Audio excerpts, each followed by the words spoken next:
le chapitre 3 de Tite, les versets 1 à 15. Rappelle-leur d'être soumis au gouvernement et aux autorités, d'obéir, d'être prêts à toute œuvre bonne, de ne médire de personne, d'être paisible, conciliant, plein de douceur envers tous les hommes. Car nous aussi, nous étions autrefois insensés, désobéissants, égarés, asservis à toute espèce de désir et de passion, vivant dans la méchanceté et dans l'envie, odieux et nous haïssant les uns les autres. Mais lorsque la bonté de Dieu, notre Sauveur, et son amour pour les hommes ont été manifestés, il nous a sauvés. Non parce que nous aurions fait des œuvres de justice, mais en vertu de sa propre miséricorde, par le bain de la régénération et le renouveau du Saint-Esprit.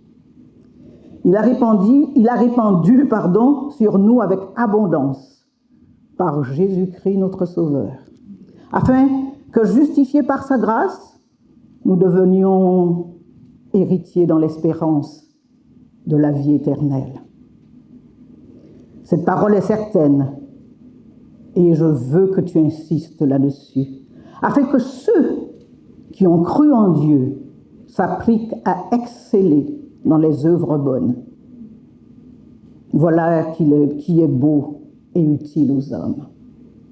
Mais évite les folles discussions, les généalogies, la discorde, les disputes relatives à la loi, car elles sont inutiles et vaines. Éloigne de toi, après un premier et un second avertissement, celui qui cause des divisions. Sachant qu'un tel homme est perverti, qu'il pêche et se condamne lui-même. Lorsque je t'enverrai Artémas ou Tychique, empresse-toi de venir me rejoindre à Nicopolis, car c'est là que j'ai résolu de passer l'hiver. Aie soin de pouvoir au voyage de Zénas, le docteur de la loi, et d'Apollos, en sorte que rien ne leur manque. Il faut que les nôtres aussi apprennent à exceller dans les bonnes œuvres, pour subvenir aux nécessités urgentes, afin de ne pas être sans fruit. Tous ceux qui sont avec moi te saluent. Salue ceux qui nous aiment dans la foi. Que la grâce soit avec vous tous. Amen. Comme je le disais depuis le début, nous arrivons au bout de la lettre de Paul à Tite. On se rappelle que Paul veut implanter une église à Crète. Il y a laissé Tite, son enfant légitime dans la foi commune, comme il le dit au chapitre 1, verset 4. Il a laissé à Crète son enfant Tite pour qu'il mette en ordre tout ce qu'il faut pour que l'église de Crète soit rayonnante de l'évangile, la bonne nouvelle de Jésus-Christ pour le monde. Dans cette lettre, Paul va aborder plusieurs points que nous avons déjà évoqués les semaines passées. Et je me permets de mettre là les différents points que Paul a déjà abordés. Il parle premièrement du Dieu qui ne ment pas. On a affaire à un Dieu qui dit la vérité et qui a la parole de vérité qui subsiste à toujours. On l'a vu au chapitre 1, les versets 1 à 4. Ce Dieu qui ne ment pas veut pour son Église des dirigeants authentiques, des dirigeants sérieux, des dirigeants fidèles à sa parole. On l'a vu au chapitre 1, les versets 5 à 9. Ces dirigeants authentiques qui sont composés d'anciens qui protègent l'Église et qui protègent l'Église afin que cette Église-là soit authentique, afin qu'elle porte du fruit partout où elle est amenée à exister, à briller. Un peuple authentique, façonné par la grâce, parce que cette authenticité-là ne vient pas de ses propres forces. Étienne l'a encore rappelé, et on aura l'occasion de le voir dans les minutes qui suivent.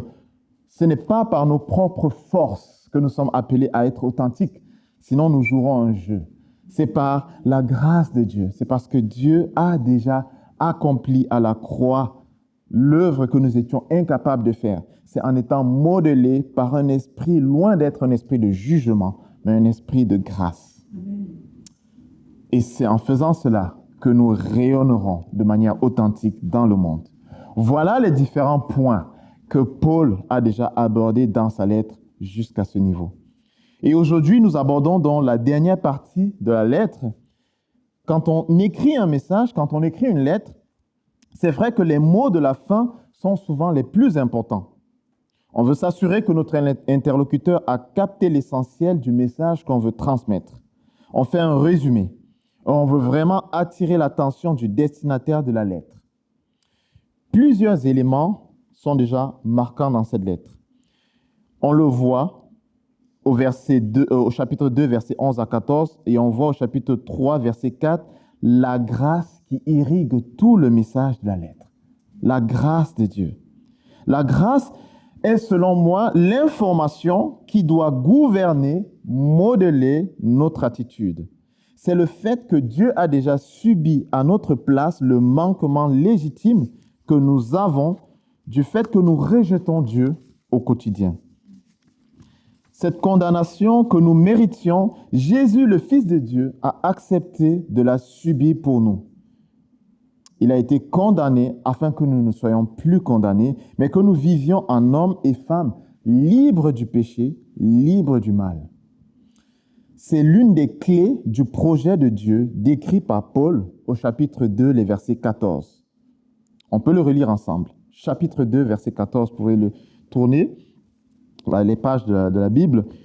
Il, Jésus, s'est donné lui-même pour nous, afin de nous racheter de toute iniquité et de se faire un peuple qui lui appartienne, purifié par lui et zélé pour les œuvres bonnes.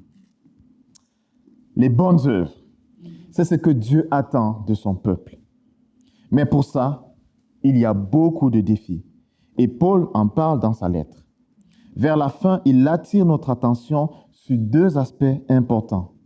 Le défi de l'unité de l'Église autour de l'Évangile et le défi de prendre soin de l'Évangile. Le Dieu qui ne ment pas, des dirigeants authentiques, des anciens qui protègent, un peuple authentique, façonné par sa grâce, un rayonnement authentique pour une Église unie et forte. Pour une Église unie et forte. C'est ce qui me semble être l'idée centrale du passage d'aujourd'hui. Pour une Église unie et forte, par la protection de l'unité du réseau et en prenant soin du ministère de l'Évangile. Une Église unie et forte, par la protection de l'unité du réseau et en prenant soin du ministère de l'Évangile. Ce sont les deux points que je nous propose de méditer ensemble aujourd'hui. Et on va aborder le premier point, la protection de l'unité du réseau, les versets 9 à 11. Il n'est plus à démontrer qu'un groupe uni, une famille unie, une fédération unie, un pays uni est inébranlable, peu importe la tempête qu'il ou elle traverse. Actualité du Coupe du Monde oblige, Coupe du Monde football oblige, je suis obligé de parler du football, le soccer aux États-Unis. Le succès d'une équipe de football repose sur un seul mot super important, le collectif. Le collectif. Je ne sais pas si vous connaissez les règles du football. En fait, c'est un sport collectif où chacun est à son poste. Il y a plusieurs intervenants, il y a plusieurs membres de cette équipe. On a des attaquants, des personnes dont le but, c'est de marquer le but, du coup, à l'adversaire. On a les milieux de terrain qui sont là pour réguler les mouvements entre les attaquants et les défenseurs. Et on a les défenseurs qui sont là pour protéger l'adversaire afin qu'il ne marque pas des buts. Et on a le gardien qui est là pour protéger la cage. Donc, chacun a un rôle précis. Ils sont 11 au total. Et donc, c'est 11 équipes c'est 11 personnes qui affrontent 11 autres personnes, donc 2 équipes. Et donc, l'idée, c'est de marquer le plus de buts qu'on encaisse. On va dire, c'est un peu ça les règles. Et donc, tous les joueurs sont au service les uns des autres. Et l'attention n'est attirée sur aucun joueur en particulier. fût-il une star planétaire. Ce qui compte, c'est le collectif. On attaque ensemble, on défend ensemble. Et si tu ne captes pas ça, tu ne peux pas demeurer de manière pérenne dans le collectif. Seul le collectif compte, seul le collectif paye pour le bien de l'équipe entière. On l'a vu avec une équipe célèbre de Paris qui s'appelle le Paris Saint-Germain, un célèbre club français qui a remporté 2 fois consécutivement la Ligue des Champions, le prestigieux championnat européen de football. Et on le voit aussi à travers l'équipe de France de football qui est l'une de mes équipes cœur lors de cette Coupe du Monde. On voit un collectif, on voit des joueurs qui se servent les uns les autres, qui défendent ensemble, qui attaquent ensemble, qui bougent ensemble. On voit un collectif bien huilé qui font la joie de cette équipe et son succès jusqu'ici, à ce stade de la Coupe du Monde. On l'a vu hier encore avec la victoire de la France face au Paraguay. J'étais très content. J'espère.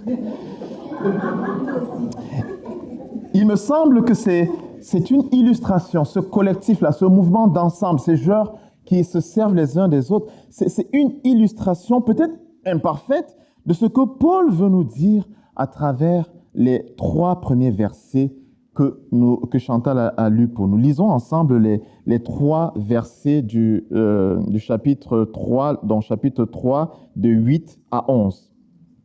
Cette parole est certaine et je veux que tu insistes là-dessus afin que ceux qui ont cru en Dieu s'appliquent à exceller dans les œuvres bonnes. Voilà qui est beau et utile aux hommes. Mais évite les folles discussions, les généalogies, la discorde, les disputes relatives à la loi, car elles sont inutiles et vaines. Éloigne de toi, après un premier et un second avertissement, celui qui cause des divisions, sachant qu'un tel homme est perverti, qu'il pêche et se condamne lui-même. Quel est l'enjeu ici? L'enjeu, c'est bien l'unité de l'Église. Rappelons-nous encore du chapitre 2 et les versets 14. Quel est le projet de Dieu pour le monde? Le projet de Dieu, c'est de se faire un peuple qui lui appartienne, purifié par lui et zélé pour les œuvres bonnes. Dieu veut se faire un peuple, pas 2 peuples.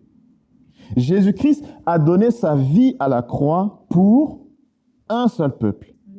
Et donc le défi majeur pour l'Église, c'est de conserver cette unité. Et donc, informé par ça, plusieurs éléments se dégagent de ces 3 versets que nous venons de lire.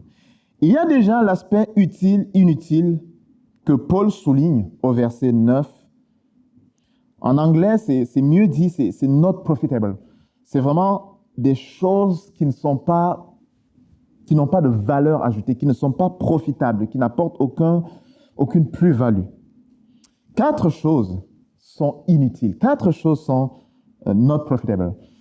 C'est les folles discussions, les généalogies, la discorde, les disputes relatives à la loi.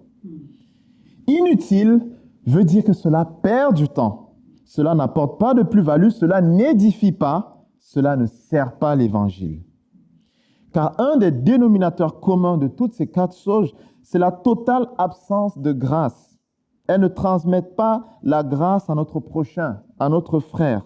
Au contraire, elles ont tendance à servir notre ego, notre nature humaine, loin de la compassion, de tout amour pour notre frère, pour notre sœur. Paul en a déjà parlé au début de sa lettre quand il parle d'indisciplinés et de vains discoureurs. À quoi cela peut bien ressembler, ces 4 choses? Il peut s'agir, par exemple, de grands débats théologiques qui nous animent et que nous provoquons parfois, peut-être, en fonction de nos convictions, mais dans le but de convaincre l'autre ou de le condamner quand il ne rejoint pas notre compréhension, nos convictions de la parole de Dieu.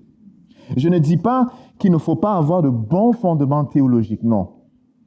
Cependant, quand l'essentiel de notre vie chrétienne est fondé sur des débats sans fin sur ces questions, plutôt que de parler et de vivre la grâce de Jésus autour de nous, sa compassion, alors on est complètement à côté de la plaque.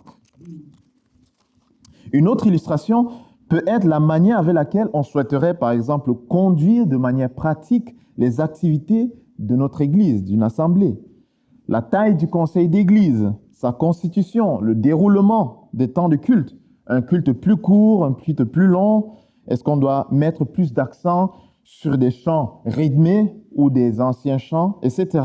Toutes ces petites choses, nécessaires certes, mais pas fondamentalement utiles afin qu'on se perde dans des débats et qu'on cherche à condamner notre prochain parce qu'il n'adhère pas à notre vision d'Église, à notre vision théologique. C'est inutile pour l'Église. C'est inutile pour le bien de l'Église. Ce n'est pas profitable. Ça ne sert pas l'Église. Et c'est notre nature égoïste, n'est-ce pas? Je me mets là-dedans aussi. Nous sommes centrés sur nous-mêmes. Nous sommes très revendicatifs. Nous aimons provoquer parfois ce genre de situation, vous ne trouvez pas? Nous voulons prendre l'Église comme une prestation de service. L'Église doit être à notre service. Et on veut parfois prendre pour référence notre histoire passée. Ah, dans mon ancienne Église, on avait l'habitude de commencer l'Église à 9h. Pourquoi on ne commence pas ici à 9h? Dans mon ancienne Église, on faisait ci, on faisait ça. Pourquoi ici, on ne fait pas ci, on ne fait pas ça? Et on crée des débats. Et on perd du temps. Et on perd beaucoup de temps. Et cela crée des clans. Cela crée des groupements, cela crée des murmures sans fin, nocifs pour la bonne marche de l'Église, pour laquelle, je rappelle, Jésus a donné sa vie. Ces situations fragilisent le réseau de l'Évangile, son rayonnement dans le monde et son témoignage s'en trouve amoindri. C'est pourquoi les responsables d'Église doivent veiller à éviter ces temps perdus inutilement dans des débats, afin de rester concentrés sur l'essentiel qui est la proclamation de l'Évangile. Un épisode qui me marque alors que je rédigeais ce message, c'est celle qu'on voit dans Actes au chapitre 6. Actes des Apôtres au chapitre 6. Il y a une scène qui me marque toujours quand je lis Actes, et particulièrement cet épisode-là. On voit une église qui grandit. Et à un moment, il y a des divisions qui arrivent sur des aspects pratiques de l'Église. On a des veuves qui sont délaissées et ça devient préoccupant pour les dirigeants de l'Église de l'époque. Alors, que fait l'Église? L'Église choisit des personnes remplies de l'esprit et de sagesse pour s'occuper de ces tâches et les dirigeants continue à se consacrer à la prière et au ministère de la parole. Parce que c'est sa raison d'être. L'Église tout entière doit donc être unie autour de l'Évangile et de son rayonnement à travers la vie de chacun de ses membres. Et ça me marque beaucoup cet épisode de Acte 6 parce qu'on voit que les dirigeants n'ont pas négligé ça. Mais ils se sont dit, on va traiter ça de manière sérieuse, sans jamais délaisser la raison d'être pour laquelle l'Église de Dieu est constituée. Il faut éviter les discussions vaines, éviter les débats théologiques sans fin. J'ai eu beaucoup de peine, mais par exemple, c'est les débats sur, je ne sais pas moi, la Trinité, le calvinisme, etc. Vous pouvez mettre plein de listes. Des débats sur lesquels parfois on n'est peut-être pas très aguerri, mais on veut absolument démontrer que voilà, l'Église de Dieu, voilà le portrait de l'Église. Elle doit être comme ci, comme ça, comme ça. Est-ce que tu as compris? Non, mais alors tu n'es pas un vrai chrétien. Rien à voir avec la grâce de Dieu, le fait que Jésus soit mort à la croix pour notre prochain. Évitons les débats théologiques sans fin. Évitons les discussions vaines qui portent sur notre ego, sur notre manière de voir peut-être le déroulement de l'Église, l'Assemblée. Évitons toutes ces choses. Aidons les anciens, les dirigeants d'Église à éviter ces choses-là pour le bien de l'Église, pour l'unité de l'Église, pour être focalisés sur ce qui fait que nous soyons uns les autres autour de Jésus. Ça, c'est la forme passive de la responsabilité du dirigeant d'Église. Mais au verset 10, Paul en appelle à une responsabilité encore un peu plus active, beaucoup plus ferme, mais non moins teintée de grâce. On parle de la réaction du dirigeant face à un membre du réseau de l'Évangile qui crée la division. Comment se comporter? Déjà, il faut bien identifier l'auteur de ces divisions. On parle d'un homme ou d'une femme perverti qui crée des divisions au sein de l'Église. Jésus va dire dans un autre contexte que tout royaume divisé ne peut subsister. Et donc c'est grave quand il y a des situations de division au sein d'une église, au sein d'une assemblée, au sein d'un réseau. Un peuple divisé est fragile. Il ne peut subsister de manière pérenne. Si tel était le cas pour le peuple de Dieu, l'Évangile ne nous aurait pas atteints jusqu'aujourd'hui, plus de 2000 ans après cette lettre. Si l'Évangile nous est parvenu jusqu'aujourd'hui, c'est bien parce que le réseau de l'Évangile est resté uni et central autour du même message de la grâce et de l'amour. C'est parce que ce message a traversé les âges, les territoires et les conflits que nous pouvons aujourd'hui continuer à lire cette lettre et à en être édifiés. C'est pourquoi une personne qui cause des divisions ne s'attaque pas seulement au réseau d'église en soi, mais il s'attaque au projet éternel de Dieu pour les hommes. Et c'est pourquoi Paul va en appeler au caractère intransigeant que Tite doit avoir sur ce genre de personnes. Non sans l'avoir rappelé au préalable de l'attitude à avoir dans les versets précédents. Le caractère à avoir pour gérer ces situations difficiles. Que personne ne te méprise. Chapitre 2, verset 13. Cette parole est certaine et je veux que tu insistes là-dessus. Chapitre 3, verset 8. Parce que ce n'est pas facile, mes frères et sœurs, de gérer les situations de division dans une église. Pour un dirigeant, ce n'est pas facile. Soit on fait une fuite en avant, on essaie juste d'éviter. Donc, quand on voit une division, vous voyez comme ça, il y a des murmures, etc., il y a des clans qui se posent. Donc, soit on fait une fuite en avant, on essaie de nier, on se dit, OK, on fait comme si ça n'existait pas. On n'a pas envie de faire face à des divisions, on n'a pas envie de paraître faible face à un camp ou à un autre. Donc, soit on évite les divisions, soit on peut être écrasant. Donc, il y a parfois ces deux extrémités-là chez le dirigeant de l'Église. Tel n'est pas le cas dans la directive que Paul adresse à Tite. C'est une autorité qui doit être empreinte de la grâce. Il est question de reprendre la personne après un premier puis un second avertissement. L'objectif premier sera toujours de sauver la personne, de sauver le pécheur, de sauver l'Église et jamais de la condamner. Mais seulement si la personne persiste dans son idée de diviser le réseau, visiblement sur des aspects autres que l'Évangile, alors il faut protéger le réseau. Alors, il faut se séparer de la personne. Il faut prendre cette décision forte de mettre à part cette personne pour le soin de l'Évangile, pour le soin du réseau de l'Évangile.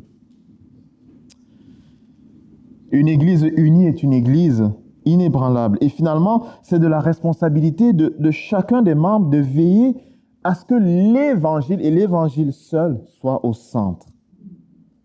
L'Église, chacun des membres, mes frères et sœurs, nous devons tous aider les dirigeants, les leaders à bien effectuer leur travail, à prendre leurs responsabilités, à avoir un œil sur les angles morts qu'ils ne voient pas, à en appeler à sa responsabilité,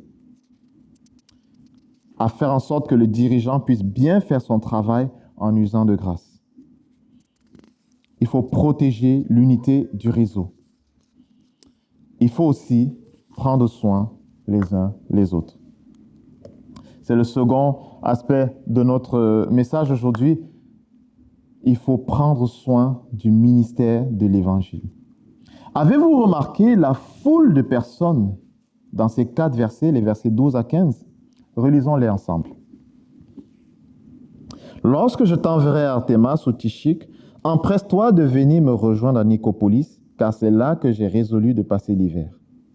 Aie soin de pourvoir au voyage de Zénas, le docteur de la loi, et d'Apollos, en sorte que rien ne leur manque. Il faut que les nôtres aussi apprennent à exceller dans les œuvres bonnes pour subvenir aux nécessités urgentes, afin de ne pas être sans fruit. Tous ceux qui sont avec moi te saluent. Salue ceux qui nous aiment dans la foi. Que la grâce soit avec vous tous. On voit plusieurs personnes ici. Citons-les. Artémas, Tychique, Zénas, Apollos, les nôtres de manière générale, tous ceux qui sont avec moi, ceux qui nous aiment dans la foi. La première idée à garder en tête ici quand on lit ces messages, c'est que l'Église, le peuple que Dieu se bâtit, est constitué de gens. L'Église de Dieu, ce sont des personnes. L'Église de Dieu, ce n'est pas un système, ce n'est pas une machine, ce n'est pas un bâtiment, ce n'est pas virtuel. Ce sont des gens, ce sont des personnes comme vous et moi. Si vous vous dites membre d'une église, alors vous appartenez à une communauté de personnes qui se connaissent, qui connaissent l'Évangile et le vivent en interaction de manière régulière. Ce n'est pas virtuel, c'est concret. Ce sont des personnes qui pratiquent des bonnes œuvres, des œuvres qui font du bien au réseau entier, car elles participent à ce que chacun puisse exceller dans le témoignage et la proclamation de la parole de Dieu. Le réseau de l'Évangile est constitué de personnes qui portent du fruit, des fruits de bonté, de joie, de paix.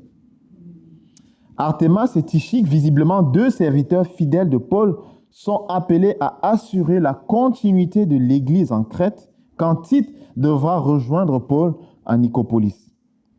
Ça rappelle la bonne disposition à prendre soin spirituellement de l'Église quand elle en a besoin. Et ça rappelle aussi le fait que l'Église a de la ressource pour prendre soin spirituellement du peuple de Dieu. Un autre aspect, et non des moindres qu'on voit dans ce passage, c'est de se rendre compte du besoin pour l'Église de pourvoir aux nécessités pratiques de ceux qui ont la responsabilité du ministère à temps plein. Dans ce passage, Paul fait allusion à Zénas. Zénas est docteur de la loi. Et Apollos, on le connaît via Actes chapitre 18, verset 24. Apollos est un juif originaire d'Alexandrie. C'est un homme éloquent et versé dans les Écritures. Et donc, Zénas et Apollos sont des docteurs de la loi, des personnes qui conduisent spirituellement l'Église de Jésus-Christ. Ils ont besoin, ces personnes-là, du soutien matériel du réseau d'église pour paître spirituellement, pour être concentrés sur la conduite spirituelle du peuple de Dieu. Les bonnes œuvres sont dans celles qui concernent les biens, notre argent, les biens matériels, les biens des membres de l'Église pour bénir et soutenir la proclamation de la parole de Dieu. L'apôtre Paul va parler d'exceller dans les œuvres bonnes et de porter du fruit. Si nous avons été touchés par le Dieu qui ne ment pas, alors comment cela se voit-il? Comment cela se voit-il dans nos finances? Que faisons-nous de ce qu'il nous donne comme possession, comme bien, comme argent? Dans quelle proportion utilisons-nous toutes ces choses-là pour le rayonnement de l'Évangile au sein de notre Église et dans le monde? Que faisons-nous de notre temps, de l'énergie qu'il nous donne pour le rayonnement de l'Évangile? Un dernier aspect de ce passage, c'est aussi la salutation fraternelle. Comme ça fait juste du bien d'avoir les nouvelles les uns les autres. Des personnes qui peut-être ne se connaissent pas, mais qui ont un lien fort, le lien de l'Évangile. Ça donne l'image d'un réseau important au service les uns des autres. Et on le voit de manière pratique ici aussi à l'église Saint-Lazare, n'est-ce pas? Par exemple, quand l'église Connexion a besoin de frères et sœurs pour pouvoir s'occuper des enfants quand ils vont au week-end d'église, directement on y va. Quand j'étais plus jeune et que j'étais par exemple à l'église du Val d'Europe, à chaque fois qu'il y avait des besoins, on a besoin de quelqu'un pour faire, je fonce direct, je ne pose pas de questions. Je sais que je suis au service de l'église du Seigneur, j'y vais, je sers joyeusement le réseau de l'évangile. Comme ça fait du bien de faire partie d'un réseau de personnes qui sont unies autour des mêmes valeurs, les valeurs de l'évangile, et qui sont au service les uns des autres, qui prennent des nouvelles les uns des autres, qui ne sont pas isolés, mais qui servent de manière unie le rayonnement de l'évangile dans le monde. Une église unie et forte. Comment est-ce que l'évangile, et je le repose cette question pour une deuxième fois, comment est-ce que l'évangile est parvenu jusqu'à nous aujourd'hui? C'est parce que le réseau d'églises, le réseau de l'évangile a été uni et fort. C'est parce que des hommes et des femmes ont lu cette lettre et l'ont mis en pratique. C'est un fort appel pour nous aujourd'hui, non seulement à prendre au sérieux les paroles de Paul ici, mais à l'appliquer dans nos vies et à les vivre. L'Église, pour être unie et forte, a besoin de dirigeants authentiques, mais des frères et sœurs authentiques. Autre chose aussi, cette lettre a été écrite dans un contexte de fonctionnement d'Église, mais elle parle surtout à nos cœurs. Elle n'a pas été écrite pour qu'on ait des vies cloisonnées. Elle n'a pas été écrite pour qu'on l'applique juste dans le contexte d'église. OK, dans l'église, je vais l'appliquer, je vais porter du fruit, etc. Et en dehors de l'église, je vais être Armel du monde. Je dois être juste Armel. À l'église, dans le monde, au sein de ma famille, au sein de mes collègues, je dois être un Armel qui a été modelé par l'évangile, touché par la grâce de Dieu, appelé à briller de la même façon au sein du réseau de l'église, mais que cela puisse déborder dans le monde. Nous devons être entiers. Nous devons avoir un même cœur transformé, utile non seulement pour bénir l'Église, mais aussi pour bénir le monde. Pour être authentique, nous devons avoir des cœurs modelés par la grâce de Dieu qui nous rend au service les uns des autres, au service du monde, pour le rayonnement de la bonne nouvelle de l'espérance en Jésus.